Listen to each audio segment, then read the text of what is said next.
When Dallas, Kane, and Lambert ventured into the mysterious derelict vessel on LV-426, they discovered the pilot or space jockey along with its deadly cargo, the Xenomorphs. Decades later, Russ and Ann Jordan would enter the derelict hoping to get rich by claiming the find. In the Alien Special Edition, we only see the two enter and then exit the ship. But in the Alien novel River of Pain by Christopher Golden, we learn of the horrors that they encountered inside, shining a bit more light on the events that led to the extermination of the derelict's space jockey crew. Perched up high in the rover, Newt and her brother Timmy would watch anxiously as their parents entered the bizarre alien craft. Anne was nervous and puzzled by the ship's biomechanical makeup. She wanted to call in the find and take the kids back to town, but Russ was excited and reminded her that this find could set them up for life. Once inside, the air was cold, yet it was heavy with humidity. They come to a spiral walkway that leads to a lower level, and the two decide that anything of worth would be stored in the cargo area, which would likely be below, so they head on down the path.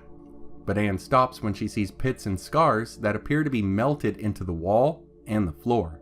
Unfazed, Russ just says later and continues on. But as they do so, she starts seeing more and more of the damage, which we know is caused by the Xenomorph's acidic blood.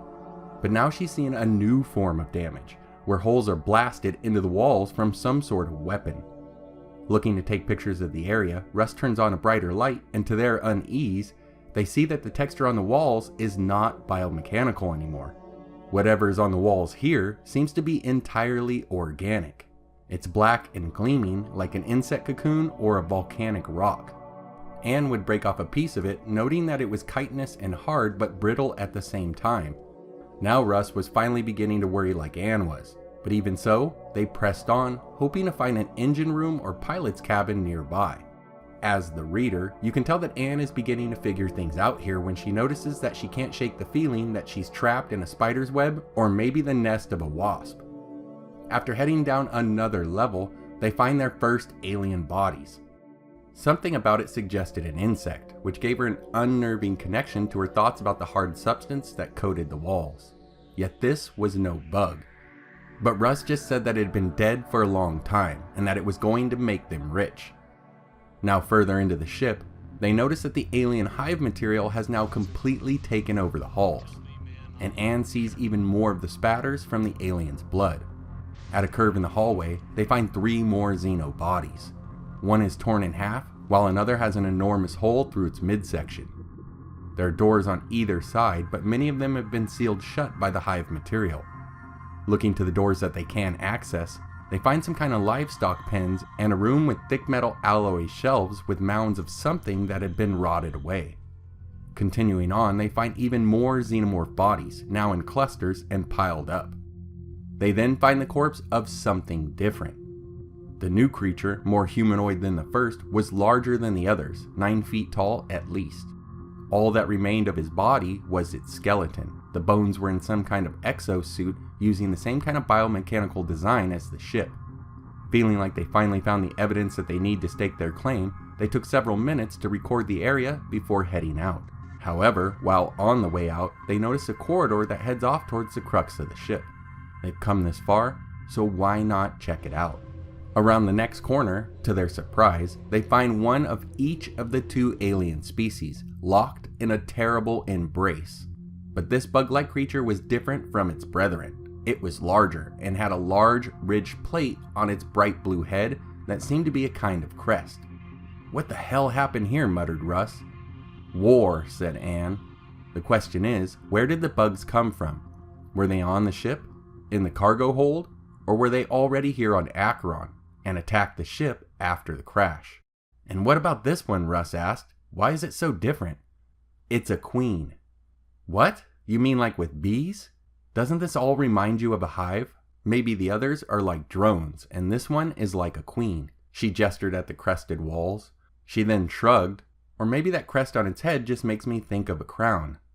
The alien she thought of as a queen had impaled the crewman with its tail, but the crewman had given as good as he'd gotten. He thrust his left arm up inside the queen's jaws as if he'd tried to destroy its brain with the bare hand. Now Russ is getting uncomfortable, so they decide to move on, where they find what some call the pilot or the space jockey in its chair. It's the same one found by the crew of the Nostromo. They crawl up onto it to inspect it, where they find the hole in its rib cage. Russ thinks it was done externally by an alien, but Anne sees that the ribs are broken outwards from the chest. Whatever did this came out of him. She then stumbles back, nearly falling off of the chair and now facing the back wall, where she sees the egg chamber, and of course, they choose to investigate. The air in the chamber is very humid, like the ship is drawing in moisture from outside and holding it here in this area. Anne, who was the first one to be anxious and cautious here, is now more curious instead. Making me think of Alien Prototype, a novel made well after River of Pain that proposes that ovomorphs use pheromones to lure hosts in, lowering their inhibitions. Anne thinks to herself that whatever they are, they must be dead by now like everything else. Should we bring one back? She starts examining one of them. Are they pulsing? Russ asked. She sees it, but she thinks to herself, these can't be alive. They've obviously been here for millennia, like dead flowers. She reaches for the closest one, only a foot away, and Russ says, wait, we don't know what they are. She turns to him and smiles. If they're toxic, my gloves will protect me. Let's set up the camera, take some images, and Simpson can worry about them, Russ urged. Now where's your sense of adventure? Only to see her husband's eyes widen at the same time as she heard a wet, sticky, peeling noise from behind her. Russ grabbed her arm and hauled her toward him. Beyond Russ, he saw the pod opening, strings of mucus hanging from the 4 petal-like flaps as it split apart. Something shifted and jerked inside the object. Russell, she said, suddenly afraid. It's all right, he told her, glancing over at the pod. The thing within launched itself at him, latched onto his face, and he tried to scream. The sound became a horrible gagging as he stumbled back into her. Anne cried out his name as she shoved and dragged and urged him up onto the platform. Only there did she see the back of the hideous spider thing that had attached itself to him. It's all right, he had said, but it was not all right, nor would it ever be all right again. Now in the past, all we knew about the derelict on LV-426 was that a lone space jockey died in the chair from an alien, and that its cargo was full of alien eggs.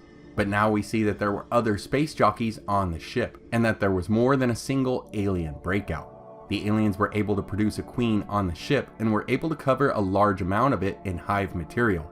Personally, I'm not sure if I like the hive material aspect. To me, all of the derelict that we saw in 1979's Alien looked biomechanical and not like hive structure.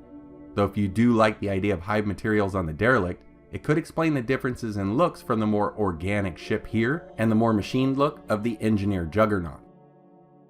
To learn about other visits to LV-426 or the space jockeys, check out one of these videos. Thanks for watching, and I hope to see you next time.